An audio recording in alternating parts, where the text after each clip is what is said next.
Imagine a world where the only way to travel was by horse. Roads were muddy and slow, people rode in wooden carriages pulled by tired old horses, life moved at the speed of a gentle trot. But, humans have always loved to go faster, to see what's over the next hill. That longing sparked a change, one that changed the world forever. The story of the car is not just about machines, it's about people's dreams, wild ideas, and brave experiments. From the first clunky, noisy vehicles to sleek hypercars, this is a story of hope and invention. Every step forward brought new problems and new solutions. The car would become more than a way to get around. It would shape cities, jobs, and even our dreams.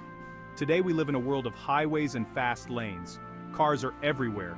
They come in all shapes, sizes, and colors. But it's easy to forget where it all began. The road from horse carriages to hypercars has been long and full of twists and turns.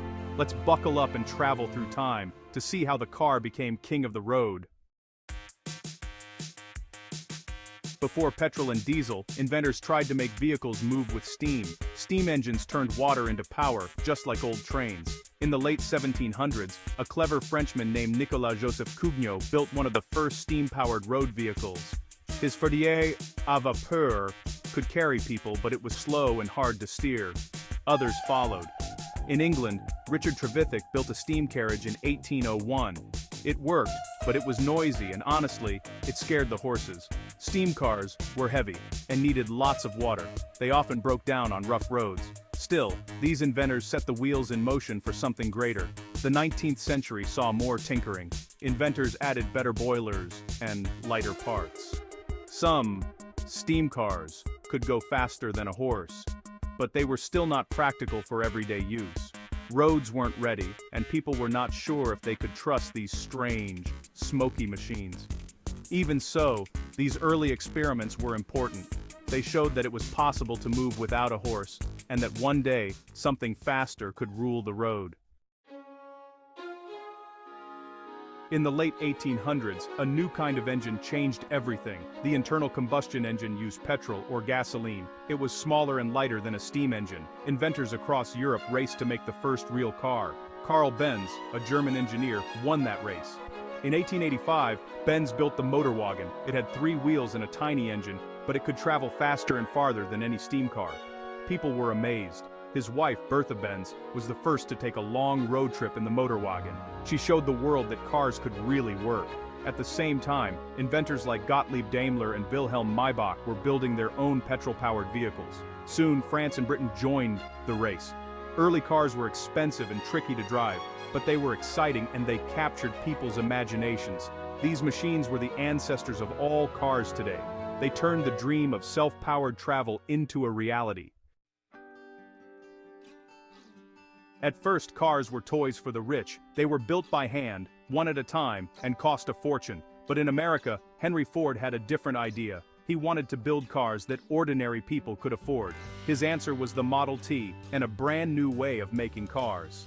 In 1913, Ford introduced the moving assembly line. Instead of one person building a whole car, each worker did one job. The car moved down the line, piece by piece. This made building cars much faster and cheaper. Suddenly, millions of Americans could buy a car. The Model T was tough, simple, and reliable. It could handle rough roads and ran well in any weather. Families could travel farther, see new places, and even move to new cities. The car changed how people lived and worked. Ford's ideas spread around the world. The car was no longer a luxury. It was a tool for everyone, a symbol of freedom and the American dream. Soon, other countries caught the car fever. In Germany, Volkswagen created the Beetle in the 1930s. It was cheap, simple, and easy to fix. After World War II, the Beetle became the best-selling car in history. In Japan, companies like Toyota and Honda made small, reliable cars that could go for years without breaking down. Car factories popped up everywhere, from Italy to France to Britain. Each country put its own style into its cars. Italy gave us fast, beautiful Ferraris. Britain built elegant Rolls-Royces and tough Land Rovers. France made the quirky Citroën Deux Chevaux, a car so light it could cross a plowed field without breaking an egg. In America, General Motors, Chrysler, and Ford became giants. But soon, Japanese and European cars started winning fans. They were fuel efficient, easy to drive, and very dependable. The world was honestly hooked on cars. Cars united people across countries and continents. They changed how we traveled, traded, and even how we thought about the world. By the 1950s and 60s, cars were more than just transport. They became a way to show off style and speed. In America, the muscle car era began. Cars like the Ford Mustang, Chevrolet Camaro, and Dodge Charger had big engines and bold looks. They were loud, fast, and fun to drive. Car culture really exploded. People met at drive-ins and drag strips. Movies like Bullitt and The Fast and the Furious made cars into heroes. In Europe, rally and Formula One racing grew popular. Magazines, clubs, and shows helped fans share their love for cars. The car became a symbol of freedom and youth. Teenagers dreamed of their first ride. Songs and stories were written about road trips and races. Even in small towns, the car was king. This era left a mark that's still with us today. Car culture is everywhere, from city streets to racetracks, from video games to Hollywood. As cars got faster, safety became more important. Early cars had no seat belts or airbags. Crashes were deadly. Engineers started adding new features to protect drivers and passengers. First came seat belts, then padded dashboards. Later, airbags, anti-lock brakes, and crumple zones made cars much safer. Reliability improved too. Engines lasted longer. Cars needed less maintenance. Computers started to help control everything from fuel use to brakes. Soon, cars could even warn drivers of danger or help them park. Performance also took a leap. Turbochargers, fuel injection, and better tires made cars faster and more fun to drive.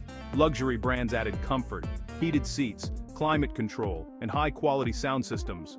These tech advances saved lives and made cars better for everyone. Today's cars are safer, cleaner, and more reliable than ever. Electric cars are not new. The first ones appeared over 100 years ago, but they faded away because petrol cars were faster and easier to refuel. Then, oil prices rose and people worried about pollution.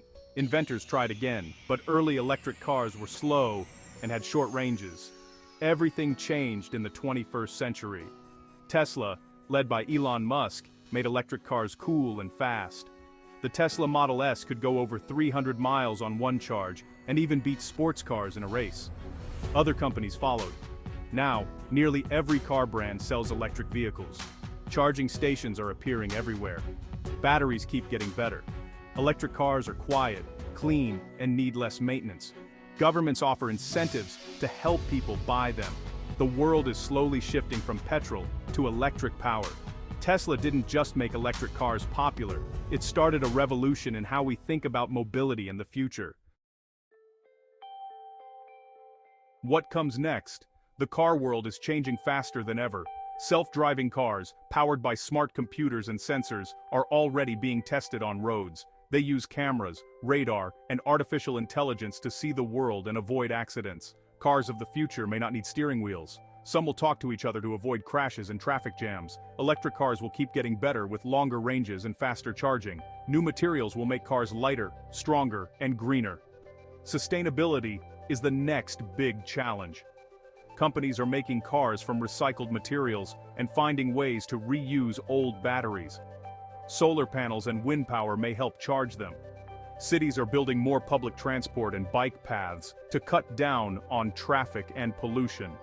The journey is far from over. The next chapters in the story of the car will be just as exciting as the last.